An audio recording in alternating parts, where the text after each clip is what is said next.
Okay, so we're back, and I'm just going to recap a little bit and explain a little bit more. So I said previously that um, I've been 6 weeks away from my own children, right? And I know that most of you know who follow my page and follow the foundation know that Ethan has, he was exposed to someone at school with COVID, and he's currently in quarantine.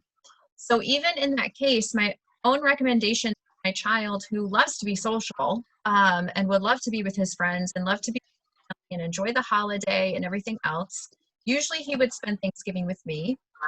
He's not with me this Thanksgiving specifically because of COVID and all of the ramifications of COVID.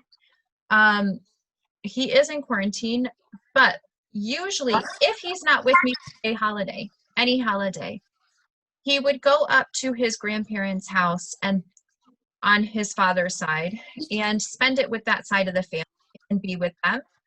And there are multiple generations present at usually their family events and a broader family community. Even in his case, okay, I have said he should stay home in quarantine. He should not go to the event because he may have it, right? He's still in the middle of his 14-day quarantine. He may have it and he could spread it to someone else.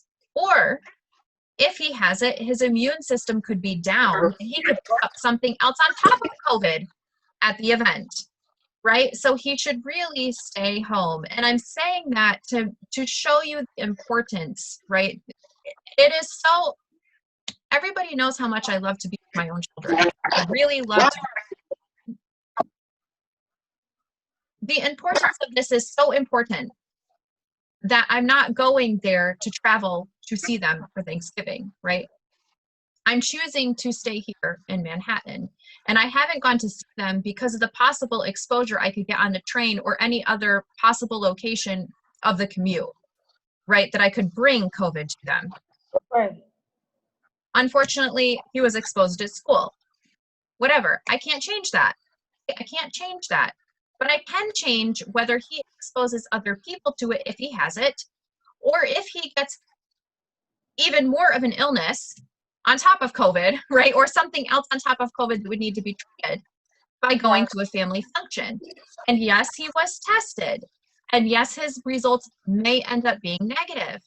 But he was taken 3 days after knowing he was exposed. So even in that case, officials in CDC have said, if you're tested too early in the process and don't show symptoms, you may still be positive for COVID. So don't go to a family event. If you've been exposed within 14 days of someone who you know has COVID, don't go to a family event. Okay, that's all I can say. I wanted to make that clear because it's little things like these where people make exceptions, right? Or people deviate in certain ways where major problems can happen. He has a great grandmother at that event who's 92 to 97 years old. If she was exposed, I can guarantee she'd be in the ICU. She'd be dead. If he has it, okay, I'm sorry. Look at her. She's telling you she would be dead. And also another thing is, while we've tried very hard in the United States to have better testing, a lot of our tests come back negative when somebody is in fact positive. Like do the 14-day quarantine. Just do the 14-day quarantine. To admit as a American worker, as an American lab worker, it's bad. Our tests are not perfect. The tests are never perfect. It is what it is. But if you have symptoms related to COVID, even if your test comes back negative, you need to do the 14-day quarantine. And specifically, if it's changed, I'm sorry for saying this, but the day that you last had symptoms, 10 days from then is when you're safe to be around other people again. Yeah, so he's not. By Thanksgiving, he definitely will not be the 10 days. He'll be like 8 or 9, if that. And even in that case, he could be asymptomatic. He's a youth. You don't know. That you can truly, even if you're not a youth, be asymptomatic for 2 to 14 days. 2 to 14 days is you can be completely asymptomatic. Yeah. So we're So telling 14 days to quarantine. yeah, so the other important thing for me to say with this is, and this has been my own thought right now, right? So like even in the beginning when all of this broke out in New York City, I'm in Manhattan, I didn't see the boys for the first at least 6 weeks of everything. I didn't see them until after Mother's Day, when I would usually see them all the time. I didn't see them because everything was crazy here, and I didn't want to open them up to that, right? I didn't want them, I didn't even want to risk it. I didn't want to risk it. It wasn't worth the risk, right? My thought was, this is one Mother's Day out of my whole life, right? My whole life that I get to spend Mother's Day with them. I will gladly give up one Mother's Day with them to know that they're alive, to know that they're alive, and that I have however many other Mother's Days in the future, right? The same thing with Thanksgiving. This Thanksgiving, I'm like, if I have to give up one Thanksgiving with them so that I can have God knows how many more Thanksgivings in the future, hopefully a lot, I'm sure it'll be a lot, I would rather give up the one. Right. I would rather give that up. And while we're on that subject, I want to say one thing, because I've had a family member recently tell me that an in-law, so somebody not related to myself, but an in-law related to them, has severe heart and kidney disease and spent 6 months quarantining. And now she's her kidney and heart disease worsened. So now she's in the hospital and she's likely going to not make it. And that's horrible. That is sad. That's terrible.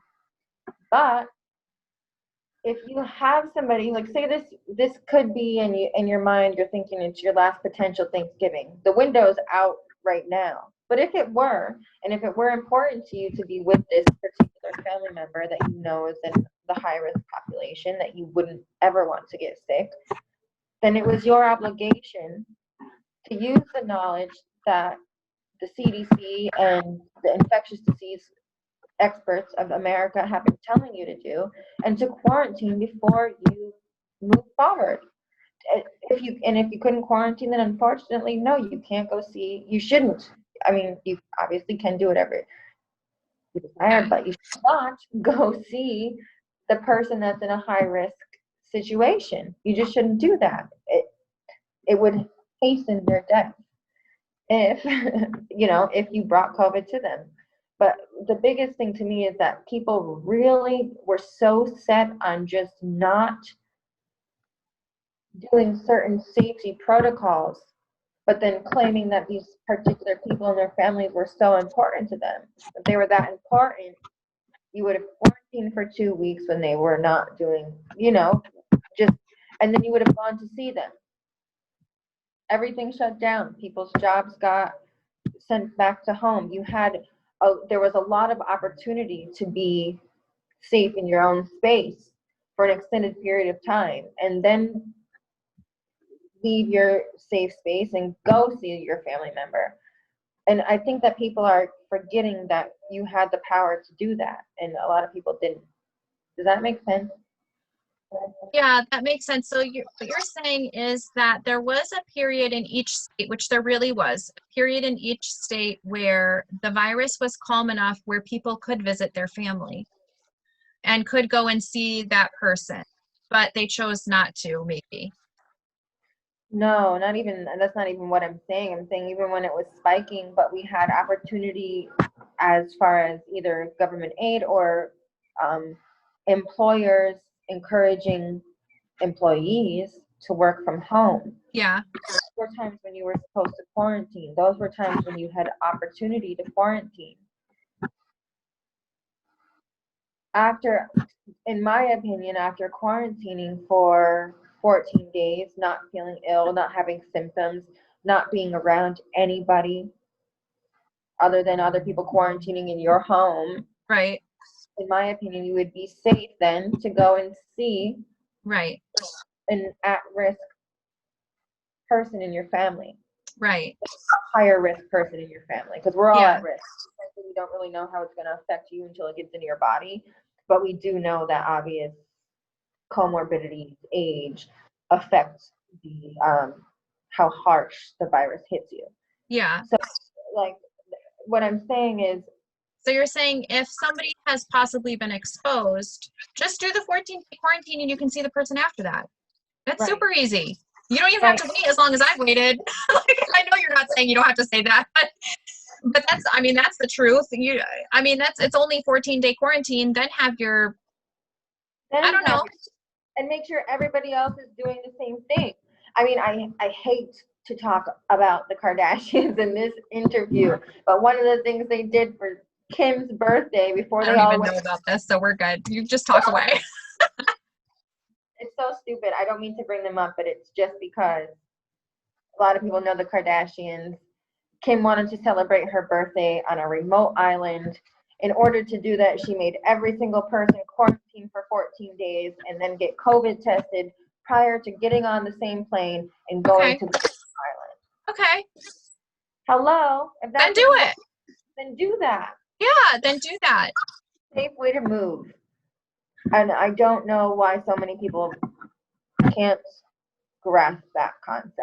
Yeah, and so with us both saying that, I will say this has been a learning experience for a lot of people. This whole COVID has been a learning experience. For myself, We are not trying to shame you or guilt you for past decisions. But this holiday, through this whole holiday season, okay, right. we're both advocating that you actually listen to what CDC has said in this way. And I'm somebody who has railed against CDC at different times, railed against the WHO. Okay, I have, because I followed everything in China, I followed everything in Europe, I followed everything in the United States. I had to give advisement on all of those things. But right now I am telling you, please try to stay safe this holiday season, right? This is a major holiday season. We have a lot, like literally the United States itself has a lot to accomplish within this holiday season, including getting the vaccine to you and getting it out to you and people taking it, like, to decrease the numbers. There's so much. If you could just do your one little part, at least for me in the United States and for nurses, that would be great, right? Or even for the youth, like. And of course, like the quarantining thing, maybe not be perfect, but how much less of infection would spread if people just did that? Every single person who planned on traveling and going to a family member's house for a holiday party. Okay, yeah. Those steps before going and really and diligently did those steps, not cut corners here and there when you felt like you could. Diligently did those steps, the spread would be much less. And I know that for a fact. Now, yeah. Now here in New York, and I don't know if you know this, but maybe you do, because I know you know a lot about Cuomo. Cuomo did change part of his stuff to say that if you fly into New York, you have to do a COVID test, and you have to quarantine 3 days before you fly in, do the test, and then quarantine 3 days after. Right. I think if like Erica has said, if your local government has given you directives, please try to follow them. For sure. I would honestly tell you, if I knew of a specific state that was being totally asinine and communistic, okay, I'm going to tell you that. I would flat out tell you, because I'm anti-communist. I would tell you, I promise. Our great-grandparents came from Lithuania, okay, during communist regime in Russia. When they were trying to take over Lithuania, I would gladly tell you. I will tell you. It's just the truth.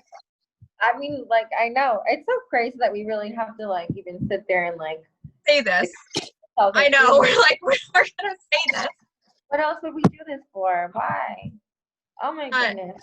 I just really hope that people start to trust, they start to listen, and they start to understand the importance of the infection control guidelines that are continually set every single day. Yeah. And maybe even to go back to what you said about the 14-day quarantine, if you're really going to fly and go see your family, which I only thought of when you were saying this, you're really going to fly and go see your family, make sure you guarantee yourself to stay in that location for 14 days. You visit your family for 14 days. You don't just Right. stay for that one meal and then hightail it out of town. You want to make a Right. commitment to your family, you stay there for the 14 days Yep. through your quarantine. Make a Yeah. commitment to your family and to the rest of the world and stay there for their before you even think about booking that flight. Make sure you want to stay there for the 14 days. Right. Because any person at that gathering, come back in that time frame that you're there and say, oh, by the way, I just got my test results back from COVID and they came back positive. So guess what? You've You're gone stuck every. there for 14 days in quarantine. Okay, you're stuck. You're gonna have to stay there for 14 days. Right. So You just got to be able to do the work, people. If you want to do the good things, you got to do the work too. I feel like there's some saying that I'm not hitting spot on, but like my grandfather used to say, like, if you want to do this, you got to do that. I don't yeah, know what it is, but I'm gonna try to get us back to some of our questions, our normal questions, and you probably have already answered them.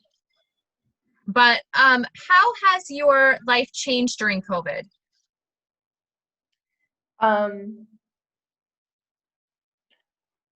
So my life changed significantly. Honestly, I've been a travel nurse for so long, but the opportunities that arose with COVID because of the overwhelmed hospital systems were so much greater. Like pretty much any state, especially right now, is welcoming you as a nurse to come and work. So if there's some place you wanted to work and get your foot in the door, that's a big opportunity. My opportunity was Florida. I was able to completely relocate from New York to Florida, where I wanted to come for the weather purposes for many years now. So that's one.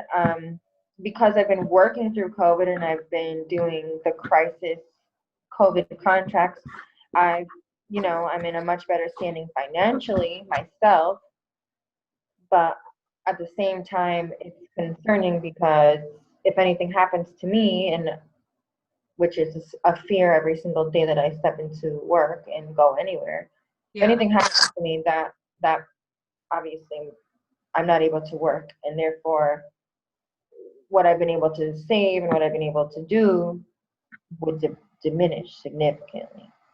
So yeah, that's one thing. But positively, I've learned to value um, just health in general, just being healthy, making sure I take my vitamins, making sure I exercise regularly, anything to help lessen my chances of having the bad effects of COVID, I've been trying to do, and those have all turned out to be healthy things. And then another thing is I've learned how to be alone and how to be fulfilled alone without yeah, having direct physical contact, without having a direct family member or friend present.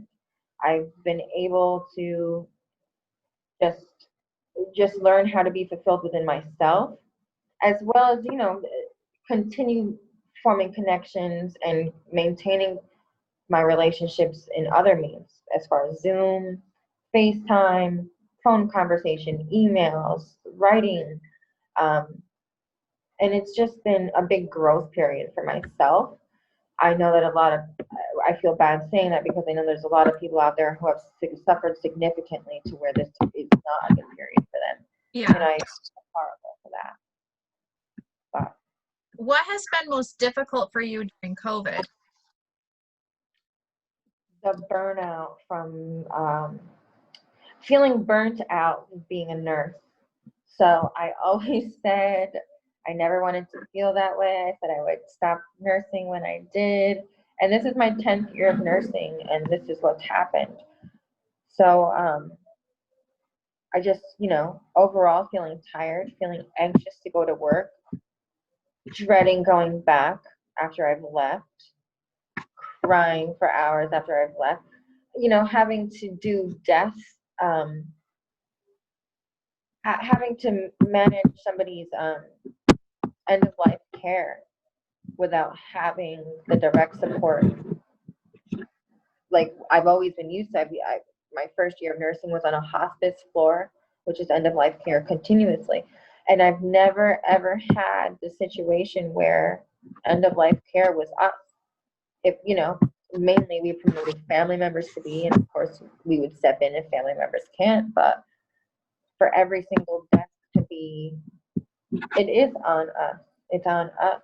Well, I don't even know if it's not on you because it's the virus, but you are the one who is there flat out witnessing it and in with the people in it on the journey. Right. That's And the piece that phone conversations. I mean, sometimes there was a point over the summer where we were so busy and so overwhelmed, and so many people were dying that we didn't have enough of the hospital acquired machines, iPads and iPhones to go into the patient's room because they were being used up. That I used my personal cell phone to allow somebody to say goodbye to their family member. And that's one of the hardest things you can do ever, is like just to hold the phone up. And you're genuinely doing it. They don't know that you are, but we are, I promise. Holding the phone up to the person's ear so that the person can say how much they love them and how much they'll miss them and goodbye, and that they're sorry they couldn't make it out. And that was the worst. So it's hard not to feel burnt out, and especially because it keeps coming back and we keep getting more and more backlash from the community and various media, politicians, whoever it is. It's hard. That's the hardest part, the burnout.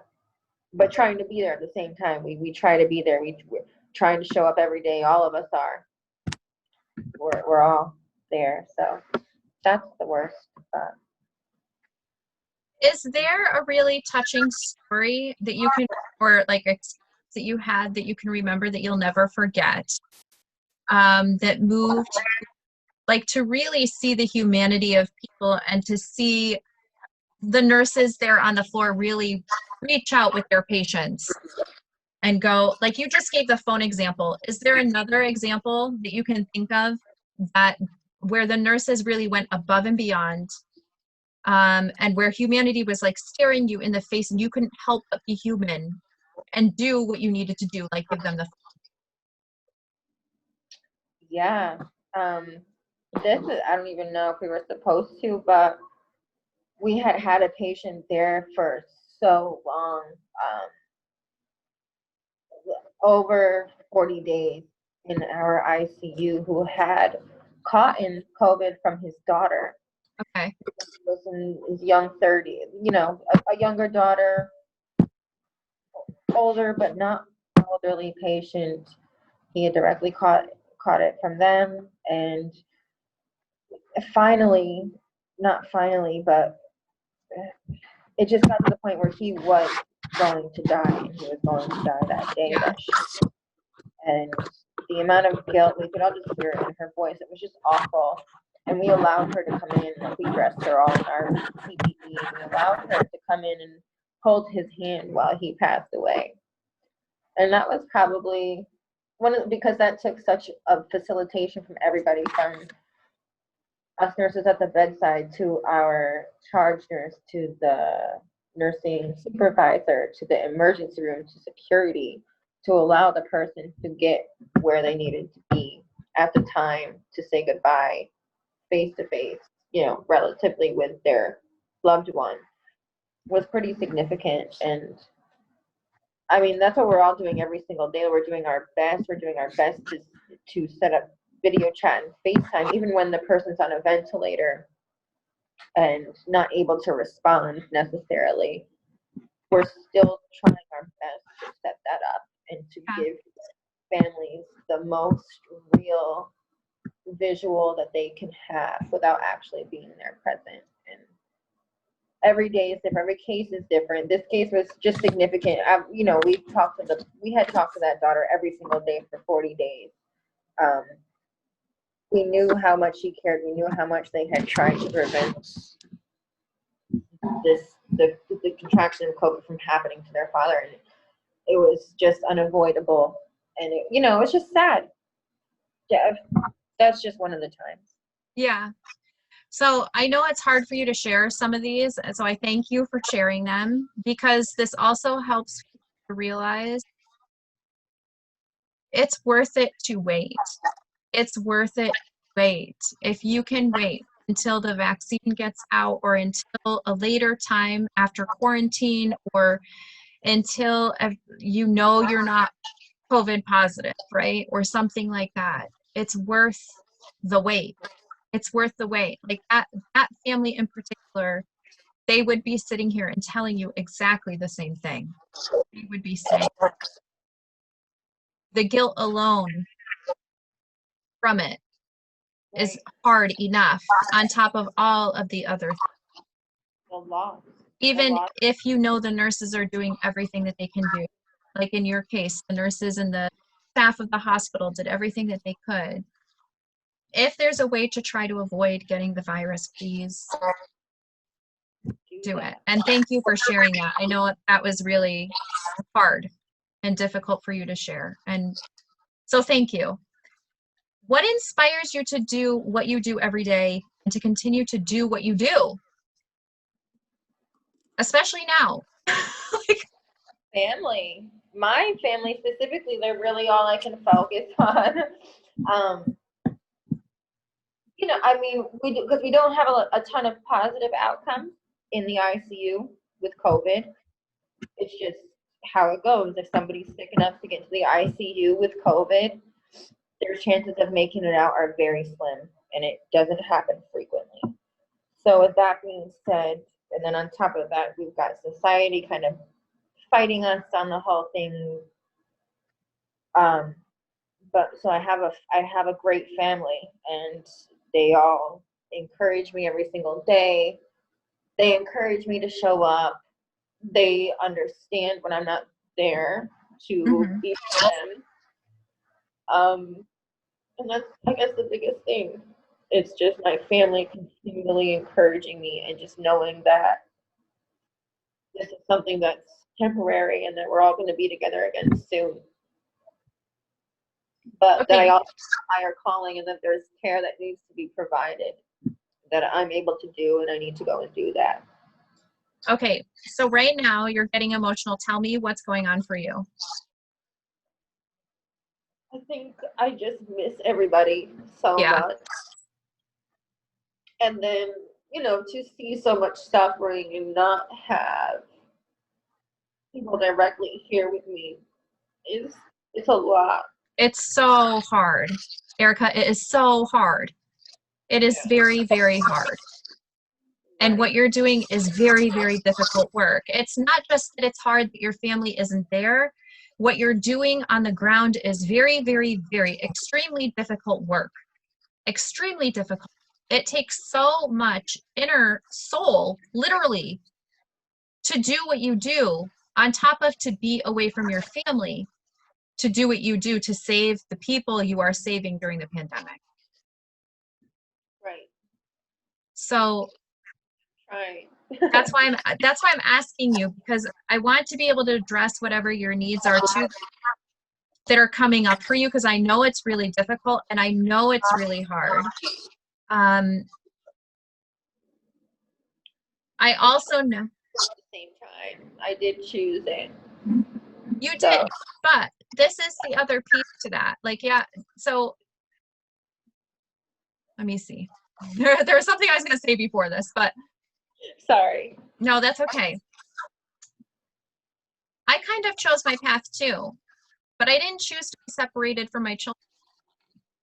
And I didn't choose to be separated from them for 6 weeks, right? Those weren't actual choices I made. And if they could be here, I would have them here in a heartbeat, being in the same house that I'm in and being here every single day, right? So in a way I did choose, but I didn't. You didn't choose for COVID to come here. You did not choose for so many people to die in ICU every single day in front of your face. And you did not choose for other people to make bad decisions, or even to make decisions, even if they didn't think that they were bad, like that family didn't think that they were making bad decisions, Right. You didn't choose those factors. You didn't choose those. You chose to be an ICU nurse, yes. You never chose for a pandemic to come to the United States, or to choose to, you know what I mean. Right. You signed up to work through the pandemic, but you didn't choose those things. But what I was going to say before that was that each one of those families that you've helped journey through this time and experience, you've touched each one of those families in a beautiful way. Each one of them, you have that family, that woman, that daughter who saw her father. Yes, she saw her father die and felt guilty about that. But you were there to accompany her on the journey when she may have had to go through that alone. It's better she goes through it with someone who actually cares and knows the field and knows the experience than to go through it alone. Right. Like if she had gone, I can't even imagine, because there's many families here, I think in New York and other places, and I'm not faulting anybody for it, who haven't been able to do that, who have had to say goodbye on the phone, or the hospital wouldn't make accommodations, or they wouldn't do this, or they wouldn't do that. And even in those cases, I know that those nurses feel horrible. They feel horrible about what they've had to see and the atrocity and the witness of it, all of it. But in each case, they've witnessed the love that is fully present in the other people for others. Two, their love for the love that they bring forward out of themselves for the patients or for the family coming to them, or the love that the family has for the patient or the friends have for the patient. Exactly. And you're a beautiful witness for that, like to that, literally. And you're like, and I don't mean this to sound cliche at all, because it's a very difficult time for everybody. You're like that angel that's standing in the light. We're trying to, yeah. It's hard. It's walking, I want people to know it's getting darker. It's hard. but it's, you're standing there in the light and with them on that journey to tell them that there's somebody here on this planet that cares about what is happening to them and to their family, and you understand. Even if there is no answer to solve the problem. You know, and I'm saying that from your journey from February on through to now, because it's been a very, very long journey. It has. And you've been away from your family for a very long time too. Right. And so looking at all of it, It's a lot to take in for everybody. you're just, yeah, but Erica, you're very brave. You're holding it all there together, and you're still able to serve every day. You're still serving. And even if you couldn't, even if there was a moment where you couldn't and you had to take a break or had to go chat or even decided to leave the field, you still walked with all those families. Right. You still walked with all those people, all those patients when they may not have had anyone. Right. And we're all trying to do that for everyone, just so everybody knows that too. Every single nurse in the field right now, we're all doing our best. We're trying. We're trying to come to the phone. We're trying to answer your phone calls, but it's hard. And it's tough when we're trying to keep ourselves safe. Come up with the phone is tough. And I know that people are getting very frustrated from not hearing from us, but the hospital systems, we're at capacity. The nurses and doctors are all overwhelmed, and we're just doing the best we can every single day. I think I can speak on behalf of every healthcare worker out there. Yeah. Well, thank you for allowing yourself to be vulnerable and speaking that truth, because that in itself will move mountains. I'm not kidding. Like once people actually hear the truth, things will begin to change, hopefully for the better in a more deeper way. That's one reason why it's important for us to have this conversation as well as many others, but for you to actually state your real truth for you too, and for the patients there also, even if it's really, really hard. So what is one, no, my question before this one was, what is one challenge you find you are facing right now? I already know that. You don't have to answer that one. And how are you working to overcome it? We've kind of discussed different ways. Do you want to add anything to what you've already said about how to overcome, or anything more deeply about whatever challenges you find you're facing right now? Is there anything else you want everybody to know about the challenges of nurses, or even what you want to share personally about your challenges right now? I guess I will just speak on nurses because me personally, I don't know. Well, personally, it's the missing your family. That I know. Really tired is the lack of response from the community. The amount of disbelief in us and, well, not even just in us, in the virus, and then that trickles down to us because it's what we're doing and what we're overwhelmed with every single day. And it's one of the things that's causing us to have these voids of not having, direct support. Okay, that's wrong to say because my family directly supports me, but I don't have we don't have physical support. We don't Right. have the common things, and we're all really trying, but it's getting harder and harder and harder to remain as compassionate as we have been when it feels like the rest of society is continually stabbing us in the back. Okay. By not listening. Yeah, so I'm going to speak to that. I'm going to speak to a couple of things you just said. One is know in yourself, know that overall, the community supports you as a nurse. They care about you as a nurse and all the other nurses, and we see you as heroes. I want you to know that. And anytime you doubt that, I want you to turn back to all of the social media back when you were here in New York. And you tell your friends to do that. You turn back to that social media where everyone said that nurses are heroes. I want you to draw strength from that. And I'm telling you that because if things get harder, I want you and the other people to be able to make it through that. I want you to be able to survive. I want you to be able to get home. So I'm telling you that. And I'm not just saying that on behalf of the foundation. I'm saying that on behalf of politicians I know fully support the nurses and are doing everything that they can in their capacity to get the help that's needed, especially as things are beginning to increase. And I'm saying that on behalf of other countries because I've seen everything Europe's gone through, and they're going through a major resurgence just like us. And even Pope Francis himself has spoken out for essential workers and flat out labeled them as heroes and is offering masses for all of them and has continued to do so throughout the pandemic. So I want you to be clear in your own heart and mind the truth actually is versus the lies that are being fed to you right now through social media or through other literally different people in your face, okay? Or what you see in your local grocery store.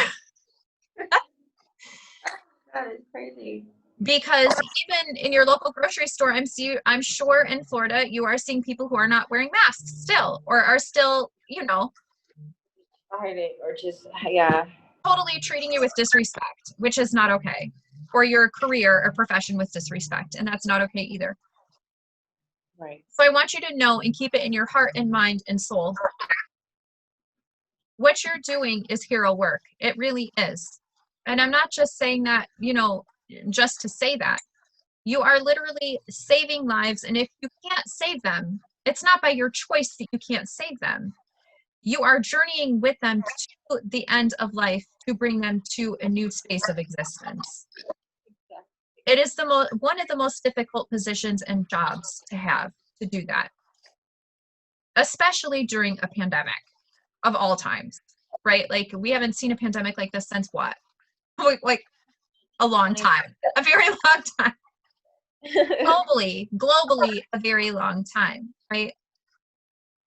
You are not alone. There are millions of people praying for you, advocating for you, trying to send what you need to you. And I know that based on everything that the foundation and myself physically advocated for to people to get PPE, to get the gowns, to get the masks, even to nurses, right? And to hospitals.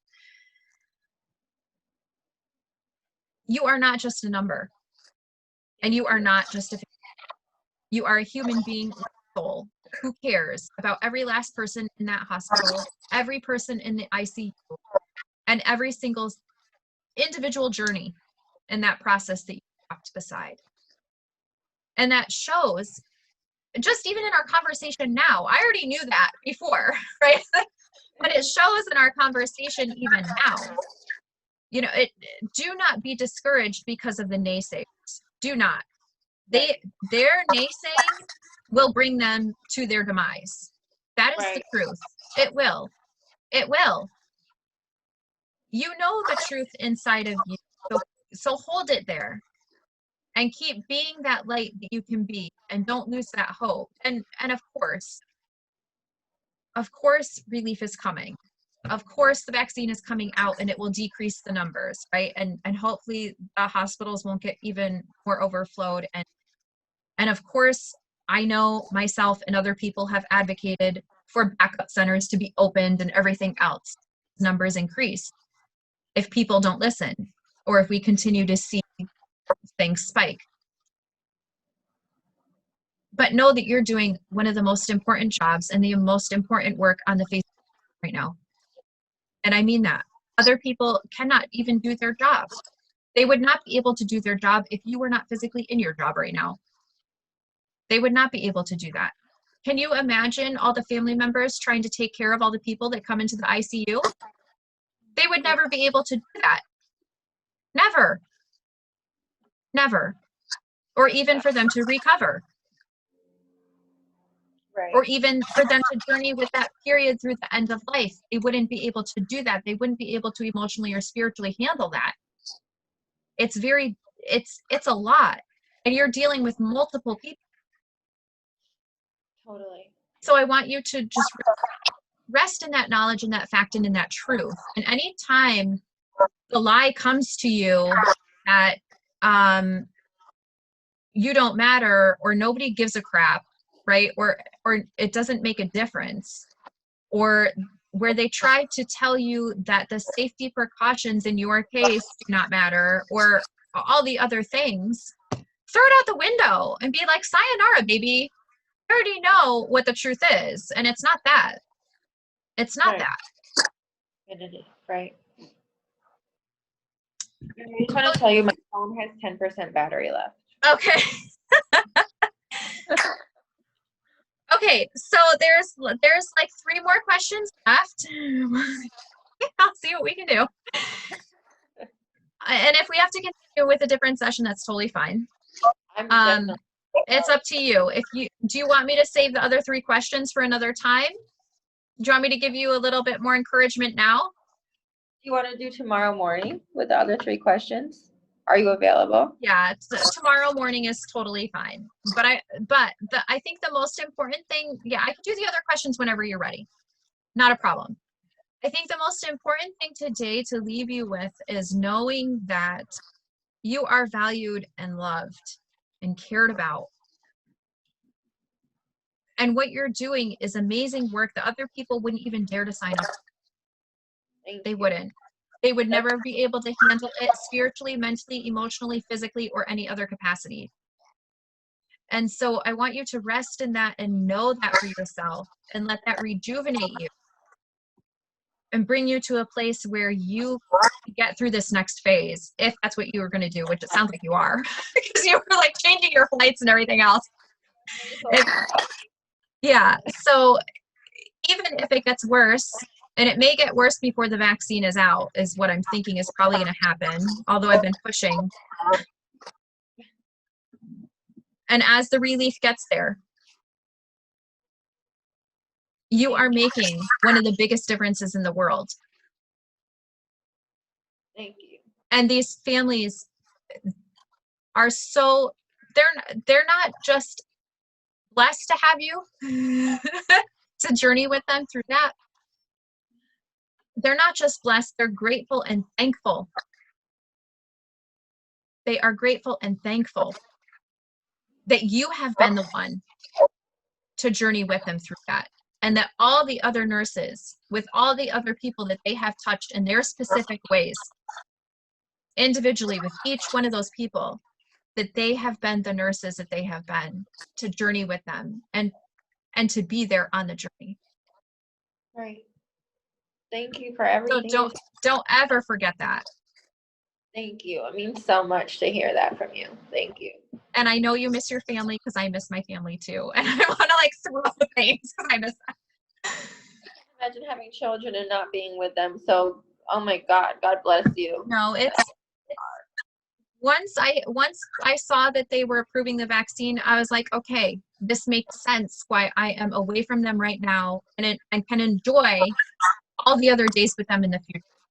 If it Right. takes me being here in this moment to make sure a vaccine is approved, or to advocate for these other people to have what they need, for me to have a future with them, literally a future with them, then I will do it, if that's what it takes.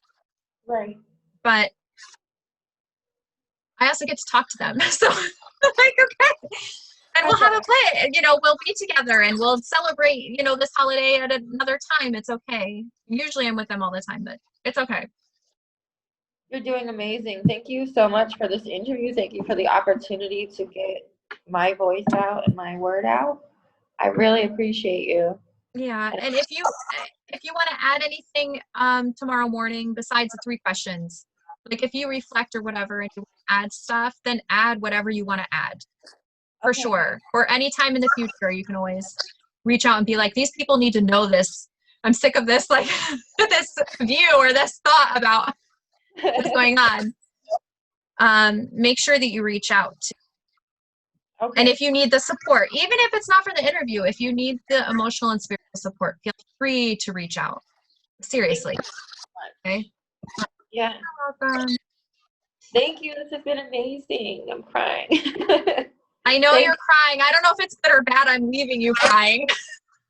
It's good. Everything you said is so kind. It just like hits home. It feels good to hear. So thank you. But it's true too. I'm a really kind person, but it's totally, it's the truth. And if the other people could be here, like if the other people on the other side, right, who have died, could be here and tell you this today, they would be here and tell you. They would. There is no way you could replace those ending moments for that father that you gave him. There's no way anybody could replace those. And you did that. He got those ending moments because of you and because of all the other nurses in that space. And he would not have gotten them. He wouldn't have. So stay in that truth and in that knowledge. And even, again, with the people in the family also. It was, you on that journey. Thanks. You're welcome. So have a good rest of your night. Let me know when you're available to do the other 3 questions, and when you feel ready to do them. Okay. No, I'm sorry. And no, it's totally fine. Let me know when you're available and ready, and know that you've got this. You've got this, girl. And you're so strong, and I'm so proud of you. So hang in there. Help is on the way. Thank you for everything you're doing. I really mean it. Thank you for you. I'm thankful for you. What you're doing, girl. Thanks. Stay strong. Oh, it's that time of year, right? Thankful. Yes. The theme of the week. Yeah. All right. Thank you. Have a good night. You too. Ciao. Ciao.